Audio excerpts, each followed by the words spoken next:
बिस्मिल्लाहिर्रहमानिर्रहीम। देखती आँखों और सुनते कानों को द ट्री ऑफ इस्लाम की तरफ से अस्सलामु अलैकुम। अल्लाह ताला ने रिज़्क़ के 16 दरवाज़े मुकर्रर किए हैं और उनकी चाबियाँ भी बनाई हैं। जिसने ये चाबियाँ हासिल कर लीं वो कभी तंगदस्त नहीं होगा। पहला दरवाज़ा नमाज है। जो लोग नमाज नहीं पढ़ते इनके रिज़्क़ से बरकत उठा ली जाती है। वो पैसा होने के बावजूद भी परेशान रहते हैं। दूसरा दरवाज़ा इस्तग़फ़ार है। जो इंसान ज़्यादा से ज़्यादा इस्तग़फ़ार करता है, तौबा करता है, इसके रिज़्क़ में इजाफ़ा हो जाता है और अल्लाह ऐसी जगह से रिज़्क़ देता है जहाँ से इसका वहमो गमान भी नहीं होता। तीसरा दरवाज़ा सदका है। अल्लाह ताला ने फरमाया कि तुम अल्लाह की राह में जो खर्च करोगे अल्लाह इसका बदला देकर रहेगा। इंसान जितना दूसरों पर खर्च करेगा अल्लाह इसे 10 गुना बढ़ा कर देगा।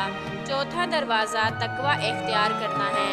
जो लोग गुनाहों से दूर रहते हैं अल्लाह इनके लिए आसमान से रिज़्क़ के दरवाज़े खोल देते हैं। पांचवा दरवाज़ा कसरत नफली इबादत है। जो लोग ज़्यादा से ज़्यादा नफली इबादत करते हैं अल्लाह इन पर तंगदस्ती के दरवाज़े बंद कर देते हैं।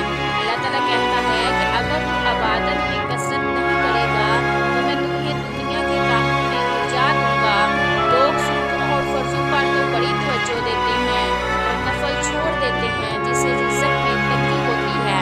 छठवां दरवाज़ा हज और उम्रे की कसरत करना। हदीस में आता है कि हज और उम्रा गुनाहों और तंगदस्तियों को इस तरह दूर करता है जिस तरह आग की भट्टी सोना चांदी की मैल को दूर कर देती है। सातवां दरवाज़ा रिश्तेदारों के साथ अच्छे सलूक के साथ पेश आना। ऐसे रिश्तेदारों से भी मिलते रहना जो आपसे किता ताल्लुक़ हों। आठवां दरवाज़ा कमज़ोरों के साथ सिला रहमी करना है।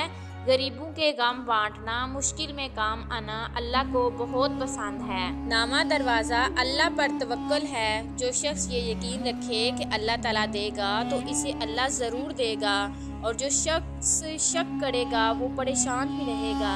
10वां दरवाज़ा शुक्र अदा करना है। इंसान जितना शुक्र अदा करेगा अल्लाह ताला रिज़्क़ के दरवाज़े खोलता चला जाएगा। 11वां दरवाज़ा घर में मुस्कुरा कर दाखिल होना। घर में मुस्कुरा कर दाखिल होना सुन्नत भी है।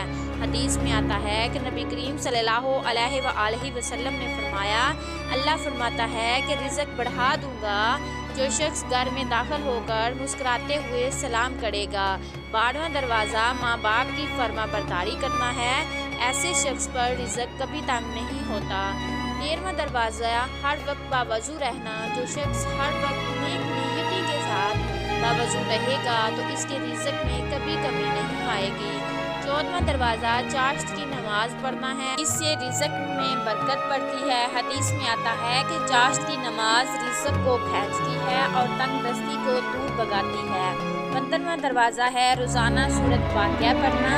इससे रिज़्क़ बहुत बढ़ता है। 16वां दरवाज़ा अल्लाह ताला से दुआ मांगना। जो शख्स जितना सादत दिल से अल्लाह से मांगता है अल्लाह ताला इसको बहुत ज़्यादा देता है। सुभान अल्लाह। डियर फ्रेंड्स, ये थी मेरी आज की वीडियो जिसमें मैंने आपको रिज़्क़ के 16 दरवाजे और उनकी चाबियों के बारे में बताया। मैं उम्मीद करती हूँ कि आपको मेरी आज की ये वीडियो अच्छी लगी होगी। वीडियो अच्छी लगी हो तो वीडियो को लाइक कर दें, शेयर कर दें और अपनी कीमती राय का इजहार कमेंट बॉक्स में लाजमी करें। और अगर आप मेरे चैनल पर न्यू हैं तो प्लीज़ मेरे चैनल को सब्सक्राइब कर दें और साथ में लगे बेल आइकन को लाजमी प्रेस कर लें ताकि मेरी हर न्यू आने वाली वीडियो का नोटिफिकेशन सबसे पहले आप तक पहुंच सके। इसी के साथ आपसे इजाज़त चाहती हूँ। जज़ाकल्लाहु खैरन कसीरा।